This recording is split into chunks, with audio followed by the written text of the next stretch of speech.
Hey guys, earlier I said I would do a day two wrap up, so we're going to try to do that here. There's a few things that we did today that were relatively significant, at least they're significant to me. Number one would be the Gun Collective panel that we did with viewers. So we had that room booked for 600 people, or rather, I should say, let me correct that. We had 600 seats in there. It filled up. There was way more people that wanted to get in that didn't get in. For those that didn't, and I've talked to a few of you throughout the night since. You guys should have stuck around. A lot of people apparently left when they saw the huge line because they knew that there was way more than 600 people there. But they let everybody in.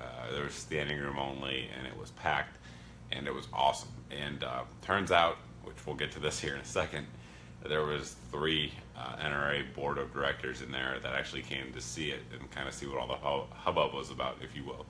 And so that's a good message, a good strong message to them, that those of us who do what I do are big time influencers here, that we could pack a room like that. And honestly, we could have packed a much bigger room if everybody didn't take off. So thanks to everybody that showed up. I think there was probably all of 50 people in there that didn't win something in addition to the swag packs. So the amount of stuff that was given away was awesome. Thank you to the sponsors, the companies that actually show their support for that to give away all those things. And I looked at the numbers, at least on my end anyway, of the folks that actually watched that video, the live stream, and the numbers are huge, hundreds of thousands and millions of views. So there's a lot of folks, you know, in all of our audiences combined. There was folks there from, you know, blogs, very large blogs, very large podcasts, and then of course YouTube. So all types of new media were there, and I think that's something that the NRA needs a lot of. And so it was good to show that you guys came out and supported us, and very appreciative to that. Also appreciative to John from the Gun Collective for having me on the panel. You know, I say all the time, I'm just a guy in a field with a bunch of guns, and you know, there's a lot of truth in that statement. And you know, I watched a lot of these guys. You know, back before I had a channel, I watched Tim, just like you guys did. I watched Eric and Chad from Iraq Veteran. I think back then it was just Eric. I don't even think Chad was in front of the camera.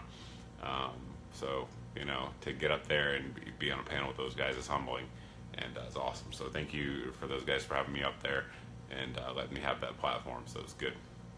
For those of you that watched it, there was kind of an incident at the end, and this was good because it was live, so there's no way this could have been edited. Where a representative from the NRA kind of,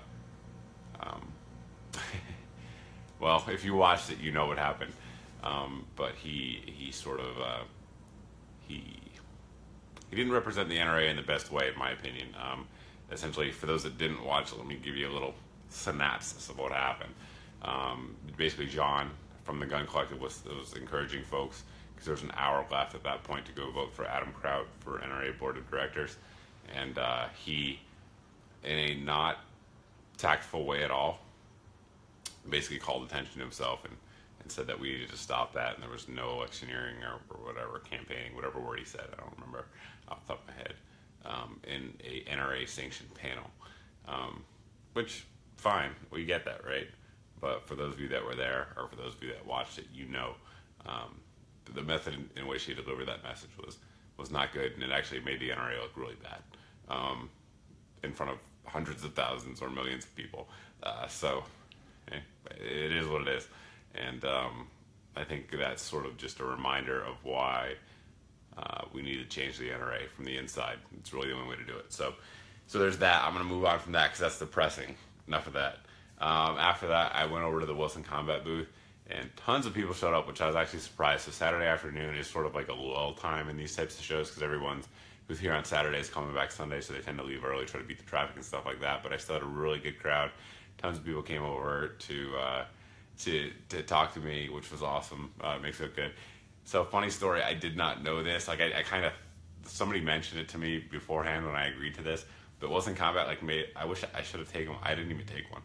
But Wilson Combat made these like pictures of me to autograph, and like how weird is that, right? Like so I was like handing them to people. I felt so awkward.